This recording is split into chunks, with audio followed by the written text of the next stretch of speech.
Hello बच्चों, जय माता दी, जय श्री राम। हम मध्यकालीन इतिहास का आगे का टॉपिक कवर करते हैं। ठीक है, हम लोग कहाँ तक पढ़े थे बच्चा? हम कुतुबुद्दीन ऐबक का टॉपिक कवर कर लिए थे ना।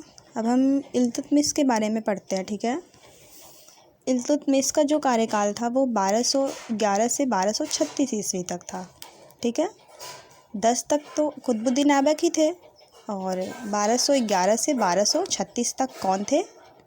इल्तुतमिश। ठीक है, इनके पहले कौन थे? आराम शाह थे उत्तराधिकारी। आराम शाह के बाद कौन आए? इल्तुतमिश आए। ठीक है, दिल्ली का प्रथम मुस्लिम शासक कौन था? इल्तुतमिश। दिल्ली का देखो, गुलाम वंश का कौन था? कुतुबुद्दीन ऐबक थे ना, लेकिन वो लाहौर में ही, उनकी राजधानी लाहौर थी, उन्होंने लाहौर से ही शासन का संचालन किया। लेकिन दिल्ली को अपना राजधानी किसने बनाया था? इल्तुतमिश ने। ठीक है, लाहौर से दिल्ली ले आए राजधानी। तो दिल्ली का प्रथम मुस्लिम शासक कौन था? इल्तुतमिश था। ठीक है, दिल्ली सल्तनत का पहला संप्रभु या प्रभुत्ता संपन्न शासक कौन था? इल्तुतमिश। ठीक है, दिल्ली सल्तनत, जो कि हम टॉपिक हमारा मेन है, दिल्ली सल्तनत, दिल्ली सल्तनत हम लोग पढ़ रहे हैं ना। तो वास्तविक में दिल्ली का वास्तविक शासक कौन था? इल्तुतमिश था, जो संस्थापक था। ठीक है, और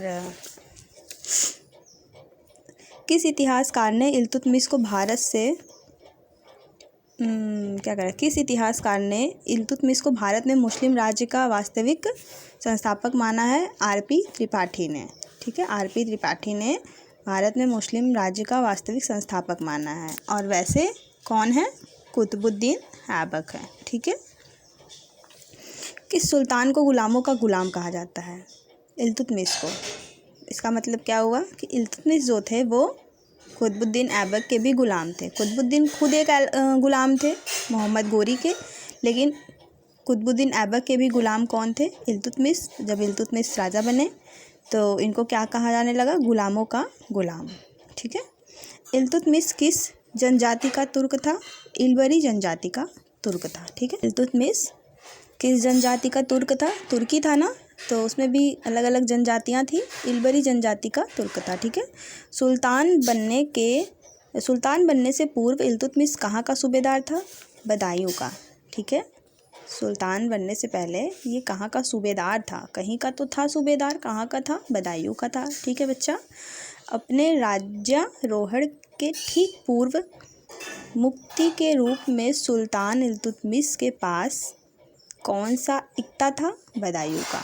ठीक है, मतलब वो बदायूं का सूबेदार था। तो वही दूसरे लैंग्वेज में ये पूछ रहा है कि राज्यारोहण के ठीक पूर्व, ठीक पहले मुक्ति के रूप में सुल्तान इल्तुतमिश के पास कौन सा इक्ता था? ठीक है, बदायूं का। ठीक है, किसने दिल्ली को सल्तनत की राजधानी के रूप में स्थापित किया था? इल्तुतमिश ने। हम बताए ना आपको कि दिल्ली को सल्तनत की राजधानी बनाया। ठीक है, किसने? इल्तुतमिश ने। ठीक है, इल्तुतमिश को गोरी ने दास्ता से कब मुक्त किया था? 1205 और 1206 ईस्वी में, खोखरों के विद्रोह के समय। जब खोखर लोग विद्रोह किए थे मोहम्मद गोरी का, तो उस समय मोहम्मद गोरी ने इल्तुतमिश को दास्ता से, अपनी गुलामी से मुक्त किया था। ठीक है, इल्तुतमिश द्वारा सत्ता ग्रहण करने का क्या आधार था? दिल्ली के तुर्क अमीरों व सैन्याधिकारियों ने उसका चयन किया था। इल्तुतमिश द्वारा सत्ता ग्रहण करने का क्या आधार था? वो कैसे सत्ता में आया?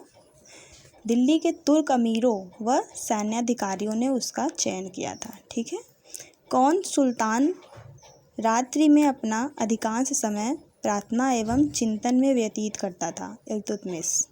रात्रि में इल्तुतमिश एक ऐसा सुल्तान था जो रात में अपना ज़्यादा से ज़्यादा समय प्रार्थना एवं चिंतन में व्यतीत करता था। ठीक है, निजामुद्दीन जुनैदी किसका वजीर था? इल्तुतमिश का। निजामुद्दीन जुनैदी किसका वजीर था? इल्तुतमिश का। इल्तुतमिश का वजीर का नाम क्या था? निजामुद्दीन जुनैदी। ठीक है, इल्तुतमिश ने बिहार में अपना प्रथम सूबेदार किसे नियुक्त किया था? मलिक जानी को। मलिक जानी को इल्तुतमिश ने बिहार में अपना प्रथम सूबेदार नियुक्त किया था। ठीक है, किस व्यक्ति ने इल्तुतमिश को एक ऐसा संदेश भेजा था जिसमें मंगोलों के खिलाफ गठबंधन की मांग थी? जलालुद्दीन मंगबरनी। ठीक है, जलालुद्दीन मंगबरनी इल्तुतमिश को एक ऐसा संदेश भेजा था जिसमें मंगोलों के खिलाफ गठबंधन की मांग थी। ठीक है। 1221 ईस्वी में जलालुद्दीन मंगबरनी भारत की उत्तर पश्चिमी सीमा पर आ धमका और सिंधु नदी तक पहुंच गया। वह कौन था? ख्वारिज्म के शाह का पुत्र। ठीक है, ख्वारिज्म के शाह का पुत्र था वो। किसका पीछा करते हुए चंगेज़ खां सिंध नदी के तट पर पहुंच गया था? जलालुद्दीन मंगबरनी का पीछा करते वक्त चंगेज़ खां सिंध नदी के तट पर पहुंच गया था। ठीक है। अपने विख्यात नेता चंगेज़ खां के नेतृत्व में मंगोल प्रथम बार किस वर्ष सिंधु नदी के किनारे संगठित हुए थे? 1221 ईस्वी में। ठीक है। मंगोल आक्रमणकारी चंगेज़ खां भारत की उत्तर पश्चिम सीमा पर किसके काल में आया था? इल्तुतमिश के काल में आया था। ठीक है, जब इल्तुतमिश सल्तनत का सुल्तान था, राजा था, तो मंगोल आक्रमणकारी चंगेज़ खां भारत की उत्तर पश्चिम सीमा पर आया था। ठीक है। चंगेज़ खां के अधीन मंगोलों ने किसके समय भारत पर आक्रमण किया था? इल्तुतमिश के शासनकाल के समय चंगेज़ खां के अधीन, ठीक है, मंगोलों ने भारत पर आक्रमण किया था। ठीक है। चंगेज़ खां का मूल नाम क्या था? तेमुचीन। ठीक है, चंगेज़ खां का मूल नाम क्या था? तेमुचीन। ठीक है। किस दिल्ली के सुल्तान के दरबार में चंगेज़ खां ने अपना राजदूत भेजा था? इल्तुतमिश के। ठीक है, इल्तुतमिश के टाइम पे चंगेज़ खां आया था तो अपना राजदूत भेजा था उनके दरबार में। ठीक है। खलीफा का मान्यता पत्र प्राप्त करने वाला दिल्ली का प्रथम सुल्तान कौन था? इल्तुतमिश। ठीक है, खलीफा का मान्यता पत्र प्राप्त करने वाला दिल्ली का प्रथम सुल्तान कौन था? इल्तुतमिश था। ठीक है। किस वर्ष बगदाद के खलीफा का दूत इल्तुतमिश के पदाभिषेक वाले एक औपचारिक पत्र के साथ दिल्ली पहुंचा था? 1229 ईस्वी में। ठीक है। इस्लाम की राजधानी से भेजे गए वस्त्र, आभूषण तथा उपहार को सुल्तान, उसके पुत्र तथा अमीरों आदि ने ग्रहण किया। यह कथन किसके लिए है? इल्तुतमिश के लिए है। ठीक है। इस्लाम की राजधानी किस स्थल को कहा जाता है? बगदाद को इस्लाम की राजधानी कहा जाता है। ठीक है, बगदाद को इस्लाम की राजधानी कहा जाता है। किस सुल्तान ने खलीफा से खिलअत प्राप्त किया था? इल्तुतमिश ने। किस सुल्तान ने खलीफा से खिलअत प्राप्त किया था? इल्तुतमिश ने। ठीक है। दिल्ली सल्तनत में सर्वप्रथम मंसूर का पद किसको मिला था? इल्तुतमिश को मंसूर का पद मिला था। ठीक है। इल्तुतमिश के विषय में सही कथन है। इल्तुतमिश ने अपनी प्रभुता की मान्यता खलीफा द्वारा प्राप्त की थी। ठीक है।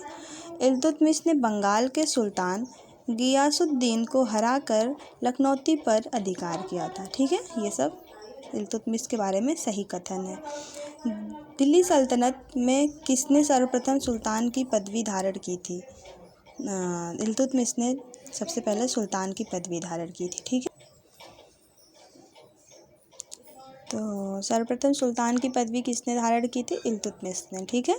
दिल्ली सल्तनत का प्रथम वैधानिक सुल्तान कौन था? इल्तुतमिश था। ठीक है। किसने कहा है कि भारत में मुस्लिम संप्रभुता का इतिहास वास्तव में इल्तुतमिश के शासन काल से प्रारंभ होता है? राम प्रसाद त्रिपाठी। ठीक है। यही बात तो है ना, RP मतलब राम प्रसाद त्रिपाठी। ठीक है। सुल्तान ने फारसी राजतंत्रीय परंपरा को आत्मसात किया और उन्हें भारतीय परिवेश के अनुसार ढाला। आदाब उस सलातीन और मासिर उस सलातीन जैसी पुस्तकें जिन्हें उसने अपने पुत्रों की शिक्षा के लिए बगदाद से मंगवाई थी, ईरानी राजतंत्र के सिद्धांतों के संबंध में थी, जिन्हें वह पूरी तरह से दिल्ली में अनुकरण के लिए लालायित था। यह कथन किस सुल्तान के विषय में है? इल्तुतमिश के विषय में है। ठीक है। भारत अरब नहीं है, इसे दारुल इस्लाम में परिवर्तित करना व्यवहारिक रूप से संभव नहीं है। यह कथन किससे जुड़ा है? इल्तुतमिश से। ठीक है।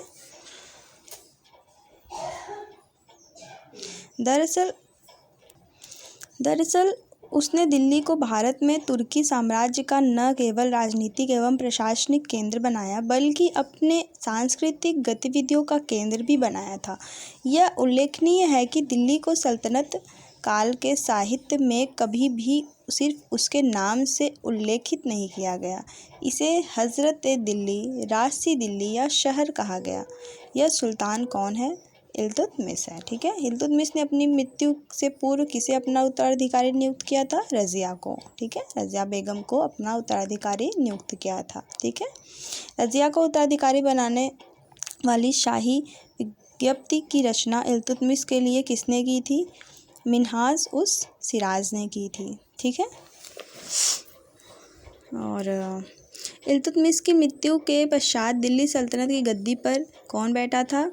रुकनुद्दीन फिरोज शाह बैठे थे। शाह तुर्कान कौन थी? रुकनुद्दीन फिरोज की माता थी। ठीक है। किस सुल्तान की माता विद्वानों एवं परिजनों को उपहार एवं दान देने के लिए प्रसिद्ध थी? रुकनुद्दीन फिरोज शाह की जो माता थी, ठीक है, शाह तुर्कान जिनका नाम था, वो विद्वानों एवं परिजनों को उपहार एवं दान देने के लिए प्रसिद्ध थी। ठीक है। गुलाम वंश के सुल्तानों में से कौन एक इल्तुतमिश की संतान नहीं था, किंतु उसके वंश का अंतिम उत्तराधिकारी था? नासिरुद्दीन महमूद इल्तुतमिश की संतान नहीं था, किंतु उसके वंश का अंतिम उत्तराधिकारी था। ठीक है बच्चा, अगला टॉपिक हमारा रज़िया है, जो कि हम अगले वीडियो में कवर करेंगे, नहीं तो हमारा वीडियो काफ़ी लेंदी हो जाएगा। ठीक है, तो ध्यान रखें, पढ़ते रहें। मिलते हैं अगले लेक्चर में। तब तक के लिए जय माता दी, जय श्री राम, राधे राधे।